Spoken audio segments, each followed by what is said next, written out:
and going into our questions, Mike, for you, how much of this win of the Bears improving, how much of this win was it more a factor of the Bears improving because the Rams are being banged up, or do you think that wasn't really effective because of it? So I think it's a little bit of both. I do think that it was a little bit of the Rams being banged up, but I also have to give credit where credit is due. The Bears came out, they looked better offensively. There was talk this week about the meeting that the players and the captains had with Shane Waldron about his play calling. Yep. And I thought that was improved. The offensive line was certainly improved. Caleb improved in the sense that he was taking the short completions and he wasn't, being too aggressive. Caleb didn't have a turnover in this game, which is something we haven't been able to say since week 1. Yeah, right. So that was great. So I do think that we need to give the Bears credit for improving this game. A lot of the facets that they had been struggling in the last several weeks, they improved on greatly. This defense kept up their very high quality of play. As we've known, Bears defense has been kind of here and the offense has been here. Well, the offense got a little closer to the defense yesterday, and so I do think they deserve credit for improving. Although, when you're missing the playmakers that the Rams are, I know obviously I think Havenstein got hurt in the middle of the game yesterday for the Rams. They're banged up. That's the NFL. I mean, what are you going to do? I'm not going to say that this was a fluke win because the Rams were all banged up. It happens. It's the National Football League, and you have to roll with the punches. And the Rams put up a good fight, but the Bears, they were the better team yesterday, which is good to hear. But I ask you, Justin, speaking of Caleb Williams and the offense and the improvements, do you think that was the best game that he's played so far this season? I'm going to say no. I feel like the best is yet to come, and I honestly think it's because I feel like he can. Once he gains the confidence, and I feel like for him, if he plays relaxed, then there's no way that – not saying that there's no way we can lose, but we have a pretty good chance of winning, right? It's all about making the easy plays first. And when you haven't – I think in the game before, one of the broadcasters had said, like, hey, you're not – I think to Caleb, he was saying, like, oh, we don't have many chances to throw the deep ball. And when we do – we want to take those chances. So those chances will come when you get a 20, 30-yard play. But, he played a simple, easy game. I mean, his quarterback rating was, I think, 106. Yeah, 106.6. Oh, yeah, 106.6. That's pretty darn good. So it's games like these where, it doesn't pop out on the stat sheet of, hey, he had a 250-yard game with 2 touchdowns.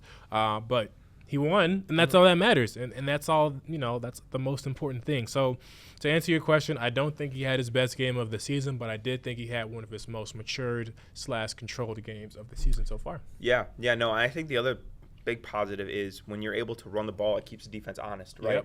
Yep. They can't just pin their ears back and go attack Caleb and be prepared, for all the downfield routes. The Rams, the Bears kind of had the Rams on their toes. They were able to run the ball successfully, so the Rams had to play the Bears more honest, and that allowed, I think, some good passing lanes to open up for Caleb Williams and the passing game as well. And I just think, again, that's just the good relationship between the running and passing game, right? The old adage is, you need the run game to set up the pass. Yep. You got to have play action. You got to have this and that. And the Bears have kind of proven the last several weeks how with no running game, it's a lot harder to pass. Very you know much what I'm saying? so. Those DNs, they're just licking their chops thinking about getting off the edge and going to attack Caleb Williams. But I think, we have a question on here about the run game being the key to Caleb's development. I'm going to say absolutely. And I'm going to point to a different example here. I want you guys to go watch what's happening with the Washington Commanders. Yeah. Jayden Daniels is playing out of his mind right now, and he absolutely deserves so much credit for that. But the Commanders are also running the ball very, very well right now. Brian Robinson is having a phenomenal start to the year. Cliff Kingsbury, to his credit, I've been critical of him before. Cliff Kingsbury has done a great job of setting up this Commanders team to where they're able to run the ball well, keep the defense honest, and then he's allowed Jayden Daniels to play, I guess, easier. He's allowed Jayden Daniels to, be able to be in more favorable down and distance. The passing concepts are working. I mean, they have 1 punt in the last 3 weeks.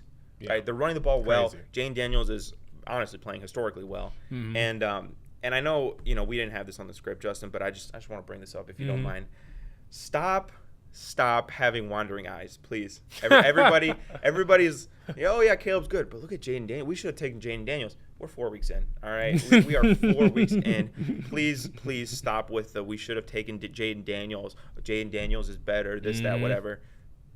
Give it time. All right, give it time because Caleb, we have seen a linear path for growth from Caleb Williams. Yeah, right? we have. And Jayden Daniels came out of the gate just awesome. I mean, complete credit to him. He's been phenomenal this year. I think he's completing like 76% of his passes or something, which is ridiculous for the first 4 games of the year. Absolutely playing out of his mind. But let's give Caleb some time, all right? Not everybody comes out of the gate like that. Maybe there'll be an adjustment period for Jayden Daniels. I think the big difference between Jayden Daniels and Caleb Williams right now is that Jayden Daniels is hitting those home runs over the top. Yeah. He is connecting on those deep routes. And we knew that coming in, Jayden Daniels was going to have a really good deep ball. I mean, that's exactly what he did at LSU. Yeah. He's made some huge plays. Awesome. Good for Jayden Daniels. I wish him nothing but the best. Caleb will soon start hitting those deep balls. He actually hit a lot of those deep balls at USC. He was very, very good down the field. For whatever reason, it just hasn't synced up yet in the NFL. But I have no doubt that Caleb is going to be a really, really good deep ball thrower, as his season and as his career moves on. It's just, chemistry and timing and all of those things that he'll just need to get under wraps. But honestly, I have no worry that the Bears, picked the wrong guy. I'm not thinking like that right now. I think I'm happy with what Caleb Williams is doing. I'm happy with the progress he's making. I mean, imagine, you're with a girl and all you're ever thinking about is who's more attractive and who does this. You're going to ruin yourself. Just be happy with what you have and see the progress.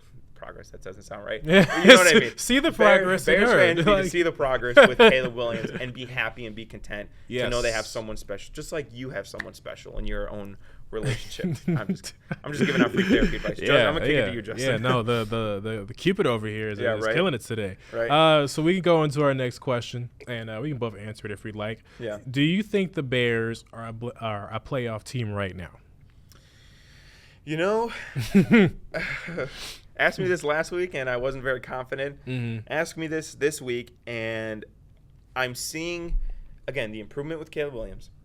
I saw the improvement with the offensive line yesterday. Now, granted, the Rams are not the most talented defensive line you've ever seen. No. I understand, Jared Verse is a good edge rusher. Braden Fisk is a good defensive tackle. He's not very good against the run. We kind of running all over him. So I think if our progress continues, if the offensive line can play competently throughout the rest of the year. I'm not asking for elite. I'm not asking for the Eagles. I'm not none of that. Just play confidently. Caleb Williams, I think, will continue to improve. Like I said, I think he's going to continue to hit those deep shots, or he's going to start hitting those deep shots, those big chunk plays. Hopefully we can run the ball well. Looking at their schedule, they still have all of their divisional teams left. Yeah. And, this division looks really good. I know, right? Surprisingly. Vikings went up 28 against Green Bay in Lambeau yesterday. I know the game was close at the end, but Vikings are really, really good. The Packers are so good. Jordan Love is not going to be as rusty as he was. And then, obviously, we'll see how Detroit does against Seattle tonight. But this division is really good, so that does make it difficult. And we have to play all of our division games still. We have not played one yet. Yeah. So, at this point, I would lean no. However, I think if you were trying to convince me that the Bears are a playoff team, I could hear you out much more after yesterday. Yeah. I wasn't really hearing you out after the Texans and Colts game.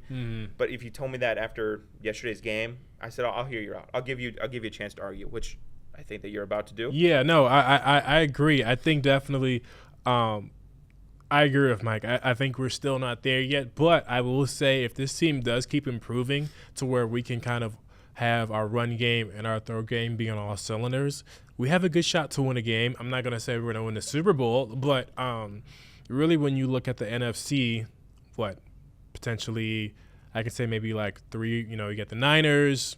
Yeah. I was going to say. That's another one. We got the Niners, yeah. I'm like, let's say we got 49ers. Eagles are kind of They're not doing so hot right now. Yeah. I know I'm forgetting. I'm just thinking of just like preseason, like not now because obviously – Seahawks are undefeated. Yeah, I'll throw that out there. Seahawks, go ahead, go Hawks. Yeah. But yeah, you have some good teams in the NFC, and definitely with our, with our playoff format that we have now that's been in for a couple of years. I definitely think if we continue to have breakout games from the Swifts of the world, and we have a breakout game from DJ Moore. I think we can definitely win a game in the playoffs, but we're still not there yet. Yeah. Obviously, our division. Oh my gosh, Sam Darnold might win MVP. Sam Darnold looks like Joe Montana. Yeah. What reality did we jump into? Yeah. Somebody was playing my franchise and decided to let them. Right. My career mode. Yeah. Jeez. Well, and I'll say this too. Just again, if we're looking at the playoffs, we are a little far ahead. But yes, I talked about in our pre-week 1 show about the gauntlet of the schedule. Yeah. I mean, November 17th.